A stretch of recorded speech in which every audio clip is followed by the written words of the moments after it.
kanporatu, sentitzen dut. Ezin nuen zuekin denbora igaro, haiek irabazitako denbora. Orain bai naizela ospatzeko gai, orain bai naizela. Orain bai naizela ospatzeko gai, ospatzeko zeozer, egongo bada.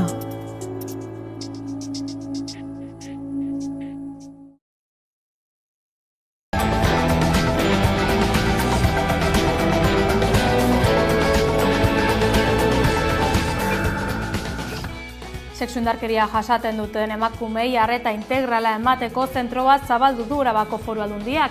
Krisi eta larrialdi egoeretan hartatuko ditu andreak egunean 24 orduz eta urtean 365 egunez presentzialki telefonoz zein online. Apirilaren 19tik dago martxan Tximeletak zentroa Gasteizko erdigunean, baina ez dute zehaztu non dagoen zehazki erabiltzaileen konfidentzialtasuna bermatze aldera. Zentru honekin lortu nahi dugula da, batetik, sexu indarkeria pairatzen duten emakumei arreta egokia ematea, arreta askarra eta eraginkorra, eta bestetik ere, orain indarrean dagoen sexu kultura hori eraldatzea, kontuan izan da sexu kultura horrek giza eskubideen urraketa eta indarkeria ekartzen duela, ez? Donostiako udalak datorren astean onartuko ditu 2024-2029 aldirako mugikortasun plana eta emisio gutxiko eremuaren behin betiko proiektua. Orduan hasiko dira hori arautuko duen ordenantza tramitatzen. Beraz, Donostiako udalaren asmoa zera da hiriaren erdialdea 2025ko urtarrilaren batean bihurtzea emisio gutxiko eremu. Ordutik aurrera debekatuko du udalak ibilgailu motordun kutsagarrienen joan etorria eta 2028an zorroztu egingo du debekua.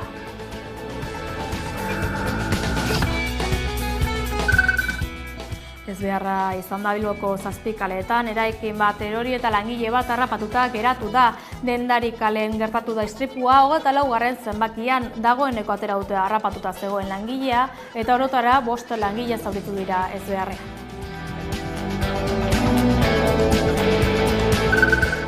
BBVak erasora jo du eta erosketa eskaintza publiko bat aurkeztu du Sabadell bereganatzeko. Kataluniako bankuak atzera bota zuen astelehenean BBVak Kura erosteko egin zion eskaintza argudiatuta gutxiegi zela eta nabarmen gutxiesten dituela bankua eta haren hazteko aurreikuspenak.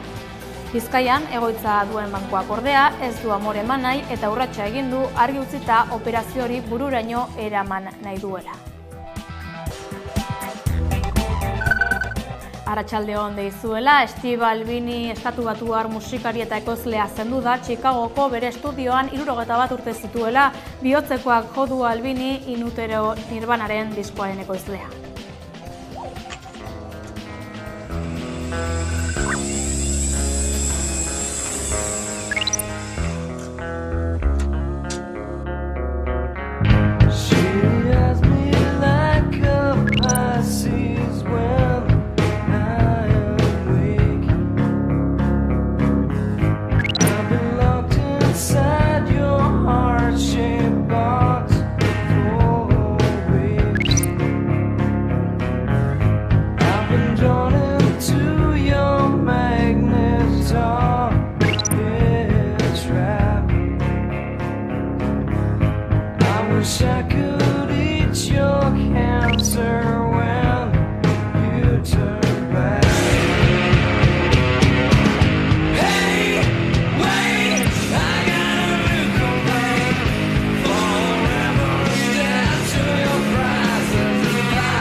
Focused on trying to get anybody to buy a record.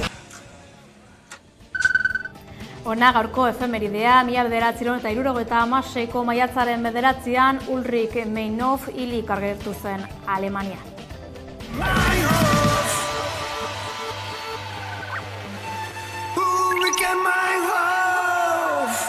Bin Ulrike Meinhof. Munduaren amaiera, kabaretazen niria. Ni naiz iraultzak. Gertatu zen behin batean, eta berriz gertatuko da. Andreas Bader, Gudrun Ensling, Giancarlo Raspe. Lo again, madarikatuak, nire oiuak, zuek ez nato, ezin ez nato, iterriko, iritarrak, ez direz nazen, nire oiuak, zuek ez nato, ezin ez nato, Ulrike Meinhof, adiorik ez.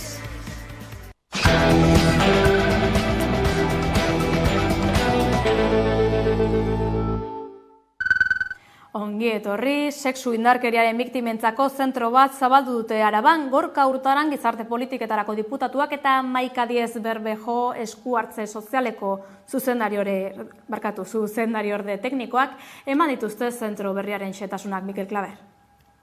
Sexu indarkeriaren biktimak izan diren emakumeak modu integralean hartatzeko zentroaren ateak ireki ditu Arabako Foru Aldundiak. Apirilaren 19an ireki zituen ateak eta egun hauetan hainbat izan dira hartatu dituen emakumeak. Modu integralean laguntza emango zaie, bai aholkularitza juridikoa, zein psikosoziala edo psikologikoa, zein bestelako informazioa eta aholkularitza emanez. Sexu indarkeriaren biktima izan diren emakumeak modu integralean hartatuko dituen zentroa aurkeztu du Arabako Foru Aldundiak. Urgentziazko zein epe ertain eta luzerako arreta eskainiko du. Laguntza psikologikoa, juridikoa, aholkularitza eta orientazioa emanez besteak beste. Zentro honekin lortu nahi dugula da batetik, sexu indarkeria pairatzen duten emakumei arreta egokia ematea, arreta askarra eta eraginkorra, eta bestetik ere, orain indarrean dagoen sexu kultura hori eraldatzea, kontuan izan da sexu kultura horrek giza eskubideen urraketa eta indarkeria ekartzen duela, ez? Ikuspuntu feminista eta ahalduntzaile batetik emandako arreta izango da. Urte osoan zehar eguneko 24 orduetan eskainiko dena 650-80-80 telefono zenbakian. Ertzaintza, Osakidetza edota Emakunderekin elkarlanean egongo dira zentroaren langileak. Biktimak modu integral batean hartatu ahal izateko. Esan dezakegu Araban ja badugula indarrean sexu indarkeria pairatu duten emakumei arreta zentroa, arreta zentro hori integrala izango dela, indarkeriako egoera bizi izan duten emakumei gaur egun edo iraganean trauma berreskuratzen eta gizarte erreparazioa ematen lagunduko diela. Beste alde batetik ere arreta emateaz gain ere eraldaketa bat sortu nahi dugu gure gizartean, kontuan izan da orain indarrean dagoen sexu kultura hori diskriminatzailea dela. Tximeletak zentroa biktimen babesleku izatea da ekimenaren helburua. Hauen testigantzan sinestea irizpide nagusia duelarik. Edozein motatako sexu indarkeriaren biktimak izan diren 18 urtetik gorako emakumeei, zein adingabe emantzipatuei zuzendutako zerbitzua da hau. Apirilaren 19an ireki izenetik, hainbat emakume hartatu ditu zentroak dagoeneko. 2023an 82 izan ziren Araban sexu indarkeriarekin loturiko salaketaren bat jarri zuten emakumeak. Horrekin batera, 109 emakume hartatu zituen Hegoak erakundeak, baita biktimen 55 gertuko pertsona ere. Euskal Herrian ikasleek Palestinaren alde eginiko kanpaldietara egingo dugu salto, Donostiako eta Iruñako kanpaldietan izan da Maika Telebista. Hego Euskal Herriko Unibertsitate Publikoko ikasleek Palestinaren aldeko kanpaldia ostiralera arte luzatzea erabaki dute momentuz Israel Palestinan egiten ari den genozidioa salatzeaz gain Palestinarrei beraien elkartasuna adierazi nahi izan diete. Ikusita Palestinan dagoen egoera, Israelgo estatuak Palestinarren aurkako genozidio bat aurrera eramaten ari dela eta baita ere ikusita mundu mailan ematen ari dela ikasle mugimenduaren eskutik erantzun bat, bai ikasle abertzaleak tik iniziatiba hartuta planteatu dugu baita ere Hego Euskal Herriko unibertsitateetan akanpadak egitea. Batetik, Palestinar herriaren askatasuna aldarrikatzeko, eta bestetik, Palestinar erresistentziari eta mundu mailan mobilizatzen ari diren ikasle guztiei gure elkartasuna adierazteko. Hartu genuen atzo erabakia luzatzeko, batetik, jendearen harrera eta borondatea nahiko egokia izan delako, eta bestetik ikusten dugulako sarraskia egunerokotasunean gertatzen ari den gauza bat dela, eta beraz egunerokoan erantzun behar diogula. Adibidez, beste eren egun Rafa bombardeatu zuen Israelek, bertan egondan 1 milioi bat palestinare refusiatu. Testuinguru honetan kanpaldia ostiralera arte luzatzea erabaki dute, eta aldi berean EHuri Israelgo estatuarekin dituen harreman guztiak etetea exigitu diote. Duela ja denbora bat EHuri exigitu izan zaiola harremanak etetea, eta haren erantzuna ez da inolaz izan benetan harreman horiek etetea, baizik eta hori exigitzen ari ziren ikasle antolatuak kriminalizatzea, eta egiten sektore desberdinetatik egiten ziren aldarrikapenei entzungor egin die EHU, eta errealki ez ditu benetan harremanak eten. Palestina aske izan arte borrokan jarraituko dutela adierazi dute. Ikasle abertzaleak antolatutako kanpaldiekin bat egin dute besteak beste LAP eta Estela sindikatuek, Erne Gazte antolakundeak eta Ikame ikasle mugimenduak. Ikasle abertzaleek Nafarroako Unibertsitate Publikoaren Arrosadiako kampuseko gelategiaren aurrean jarritako kanpamentua 20 bat dendek osatuta ostiralera arte iraunen du. Gaur goizean izandako asanblada baten ostean. Astelenean hasi ziren Hego Euskal Herriko Unibertsitate ezberdinetan dendak muntatzen Israelen genozidioa salatzeko. Estatu Batuetan abian jarri zen dinamika hartu dute jatorri, 40 bat ikasle inguru bildu diren arte. Aimar Berruetek ikasle abertzaletik hartutako erabakiaren arrazoiak azaldu ditu. Eta, Estatu Batuetan hasi zen, eta ikusi genuen Europara ere zela, baita Estatu Batuetan milaka atxilotu egon zirela, edo errepresio handi bat jasan zutela, eta orduan pentsatu genuen guk Hego Euskal Herrian ere hartu behar genuela lekukoa, eta dinamika aurrera eraman behar genuela, bai Palestina resistentzia babesteko, eta baita egon diren atxilotu eta gertatu diren errepresio guzti hoiei, hoien kontra babesa emateko. Kanpaldia girotzeko besteak beste tailerrak, kirol lehiaketa, musika eta Imanol Satrustegi historialari eta Nupeko irakasleak emandako hitzaldia izan dituzte. Gure helburu berdinekin, orduan erabaki dugu ez genula ez ginela alde ingo, baizik eta baita beraiekin batu behar ginela ere, eta hori ez zela momentua orain joateko, ze orain bada justo momentuan on jendeak kontzientzia gehiago hartzen egiten eta ekintza gehiago egiten diren, orduan ez du zentzurik. Nupek baliabide asko eman dizkie bertan ondo egoteko. Babes handia eman diete moduren batean ikasle hauek laguntzeko.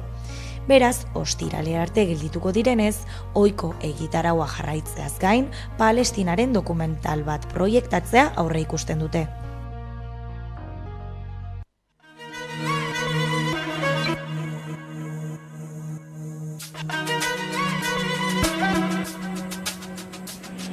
Ezinbestekotzat jotzen dugu hilabeteetan zehar eta bereiziki astelehenetik hona abiatutako protesta ekimenei jarraipena eman eta beste pausu bat ematea.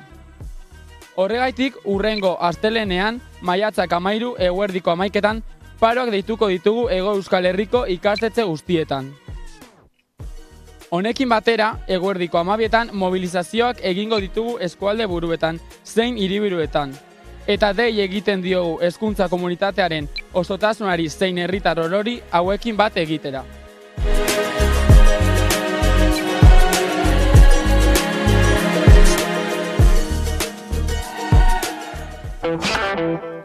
Mobilizazioei adi egongo gara Maika telebistan eta politika gaietan Eusko Legebiltzarrerako bozak igarota eta instituzio hura martxan jarri bitarte alderdiak hasi dira Europako Parlamenturako hauteskundei ere erreparatzen. Aste hasieran argitaratu ziren zerrendak Espainiako aldizkari ofizialean eta gaur Europaren egunaren harira hitz hartu dute horietan ageri diren batzuk.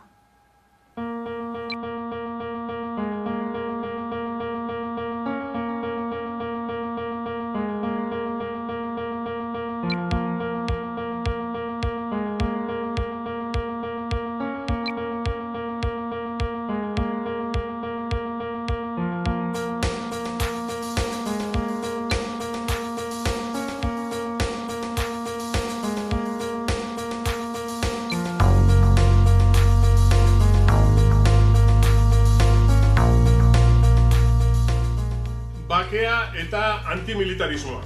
Europar eliteak gerra danborrak jotzen hasiak diren honetan, bakea da gure mezua.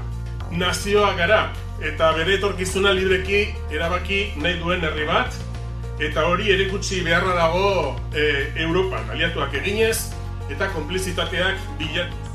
Hauteskunde hauetan, lehen izan ez ditugun arriskuak dauzkagu. Populismoaren eta Europaren kontra dauden indarrak hortze daude, eta atzera pausoak emoteko benetako arriskua dago.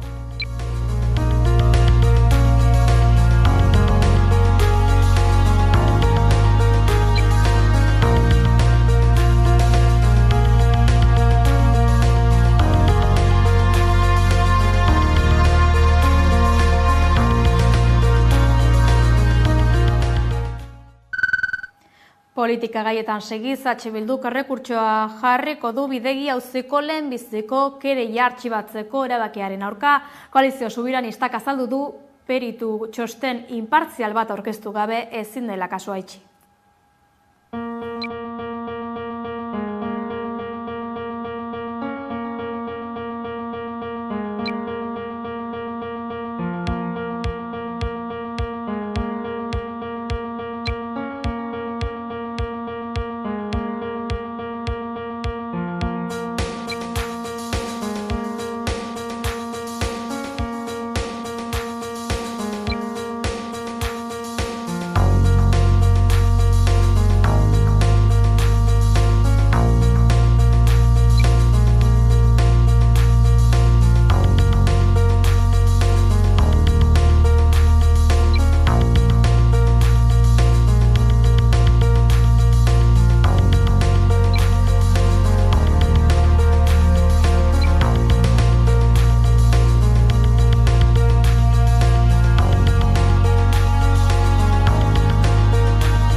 Gasteizen hiri antolamenduko plan orokorrerako akordioa adostu dute udal gobernuak eta Elkarrekin Podemosek. Gasteizko udal gobernuak Elkarrekin Podemosekin akordioa adostu du hirigintza antolamenduko plan orokor berria aurrera eraman ahal izateko. Hurrengo hamarkadetan Gasteizko hazkundea bideratuko duen dokumentua gehiengoaren onarpena jasoko du oraindik gainditzeke dituen bi faseetan.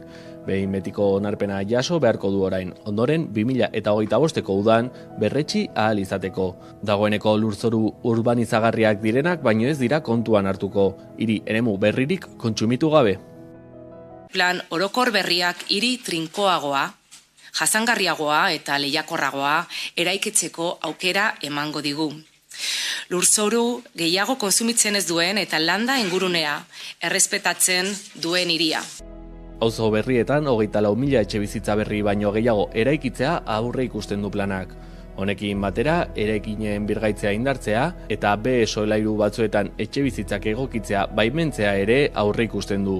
Eremu industrialei dagokionez. Horako laborategi bilakatuko baita aurki Bilboko Begoñako Basilika uste baita lurpean burdin aroko herrixka indigena baten aztarnak egon daitezkela.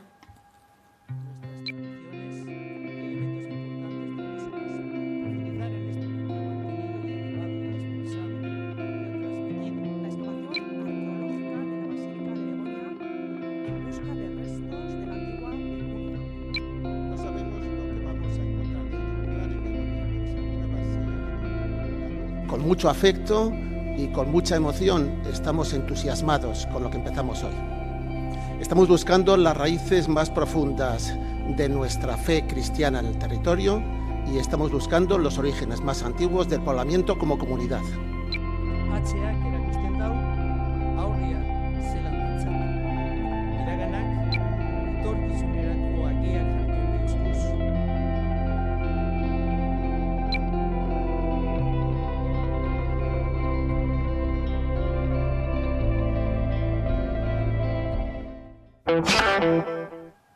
Kiroletan, arabaragoaz bueltan, izan ere argitaratu baituten Mercedes-Benz martxaren 11. edizioaren data eta baita lekua ere.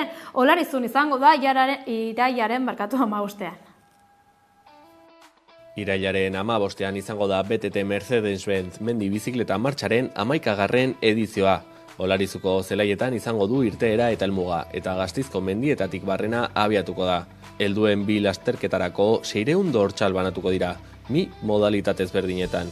Batetik, martxa motza, 38 kilometroko ibilbidea eta 700 metro desnivel metatuarekin, eta bestetik ibilbide luzea daukagu, 55 kilometro osatu beharko dituzte txirrindulariek 1500 metroko desnibela igaroz.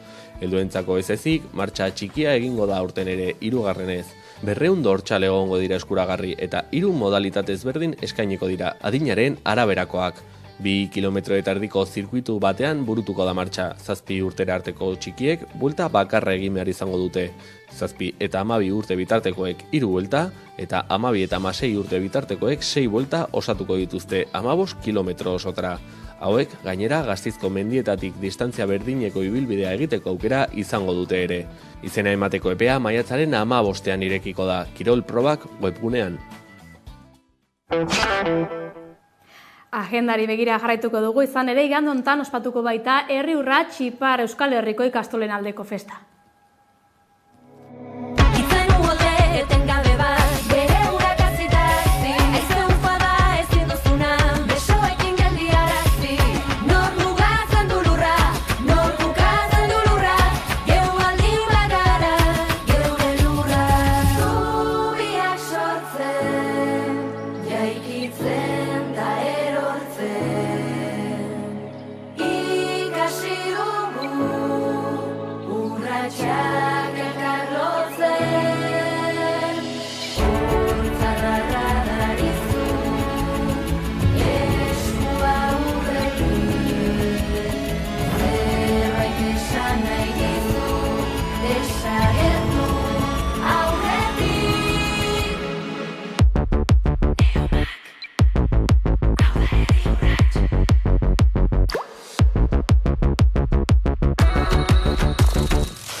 Ikusentzunezkoetan, ostegunero lez Gaizka Izagi ere pantaiak euskarazeko kidea dugu pantailaren beste aldean. Kaixo Gaizka?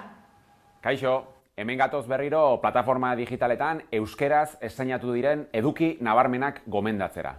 Zine Euskadiren eskutik ostiralean zinemaretoetan Deep Sea animaziozko pelikula estreinatuko da, euskeraz bikoiztua, koizpen txinatarra da, Senxiuren historia azaltzen du, bere amak abandonatutako neska gaztea da, eta bere familiarekin itsasbidaia bat egitera joan da udako oporretan. Gau batean, itsasoak deitzen duela uste du, eta hortik luxuzko jatetxe batean amaitzen du, itsaspeko zahar batean afaltzeko. Ez dakiena zera da guztia nolabait lotuta dagoela amarekin. Animazio lana zoragarria da, oso koloretsua eta berezia, eta filmaren fotograma bakoitza zoragarria da. Familian ikusteko proposamen ederra. Netflixen aldiz, gaur bertan, Botkin izeneko telesaila estreinatu da, thriller dramatikoa da, baina umore ukituekin, podcastak bolo-bolo dauden garaiotan proposamen oso erakargaria. Irlandako herri idiliko batean girotua, 3 ezezagunen desagertze misteriotsua ikertu nahi duten podcaster talde bat du ardatz. Ikerketan sakontzen hasten direnean, uste baino istorio askoz handiagoa eta arraroagoa aurkituko dute. Filminetik aldiz, proposamen oso berezia nabarmenduko dugu, etorkizunera itzulera Back to the Future trilogia, Bueno, zer esan trilogia zoragarri honi buruz, bada orain filminen euskaraz azpidatzia ikusteko aukera izango duzuela. Robert Zemeckisek 1985ean zuzendu zuen lehen pelikula, 1989 eta 1990ean beste bi film egin zituzten trilogia osatuz, zinemaren historiako ezinbestekoak hirurak, nostalgia bainu hartzeko paregabea. Eta amaitzeko Primeranetik Bilboko 30. Fant zinemaldi fantastiko dela eta Primeranek fantasiazko eta beldurrezko hainbat lan estreinatu ditu, lehenengoa ilargi guztiak, aktore protagonistak Aizea Karneros, Jose Amengoetxea eta Itziar Ituñu dira, Ileskorren taldean sartuko den neska baten historia kontatzen du, 19. mendearen azkeneko hamarkadetan dago girotua. Gainera, Paul Urquijoren hainbat lan ere ikusgai daude. Errementariz gain, bere hainbat film labur labos, El pez plomo, Monsters Do Not Exist, Nahara edo Dardar. Aitzol Saratxaga zinemagilaren Lanbroa ere bertan topatuko duzue. Gogoratu, asteko estreinaldi guztiak zeintzuk izan diren jakin nahi izanez gero, zernonikusi.eus webgunea daukazuela. Donostiako jazaldiari begira badugu berririk, ikusi. Donostiako jazaldia uztailaren 23tik 28ra egingo da. Gero eta gutxiago gelditzen da eta pixkanaka programazioa argitaratzen ari dira. 59 edizio beteko ditu aurten eta jazaren euskarri nagusienetakoak izatera heldu da nazioartean ere bai. 6 agertoki izango dira aurten: Trinitate Plaza, Kursal Auditorioa, Victoria Eugenia Antzokia, Santelmo Museoa, Kelergune eta Txillidaleku. Horietan guztietan eskaintza handia izango da. Bada, aste honetan Jazine programaren kartela argitaratu dute. 4 egunez 8 kontzertu eskainiko dituzte 4 saio bikoitzetan, uztailaren 24tik 27ra. Emanaldiak eguerdiko 12:30 hasiko dira, Donostiako Victoria Eugenia Antzokian. Iragarritako izenen zerrendan jazaren eszenako izar asko daude. Jazineren edizio berri hau honako talde hauek osatzen dute: Trinidad Jiménez, Roberto Nieva, Mariola Membrives, R.S. Bass Factor, David Sánchez, Juan Saiz, Marcelo Scritch Silent Quartet eta Martin Leighton Quartet. 8 hauek batzorde profesional batek hautatu ditu aurkeztutako 949 proiekturen artean. Dagoeneko 500 sarrera baino gehiago saldu dira, baina gelditzen diren sarrerak 8 euroren truke eskuratu daitezke Donostiako 59 jazaldiaren webgunan edota Victoria Eugenia Antzokian. Edukiera 800 eta 40 eserlekukoa izango da eta kontzertu guztiak streaming bidez ere emango dira YouTubeen.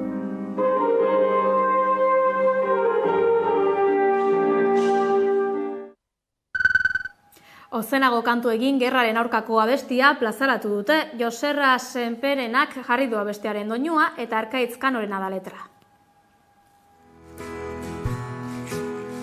Ziztu zorra, trumoi gordi, malko eta gardara,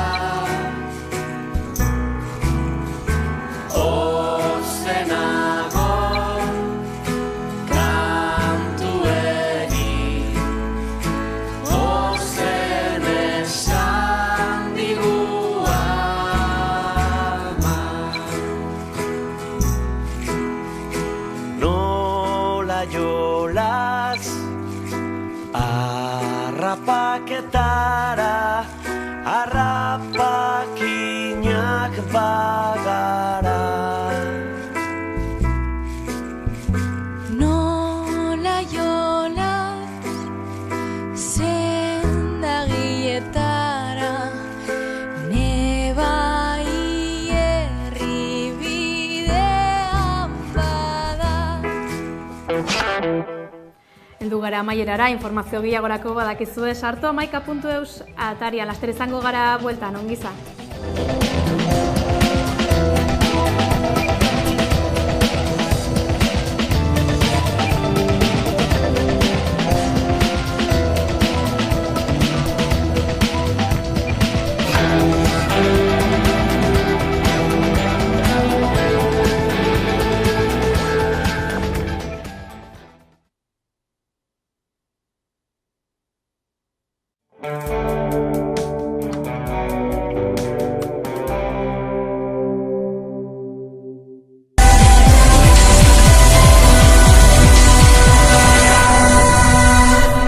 Zuaitzak bezain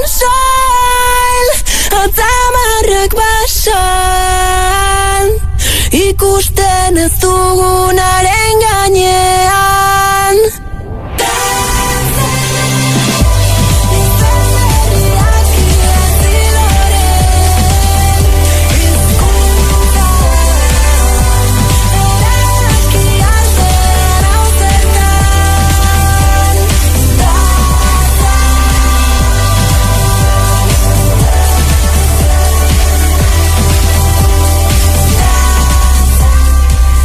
Esan bezala gaurkoan gonbidatu berezi badugu gurekin, saiora dakargun lehen musikaria da eta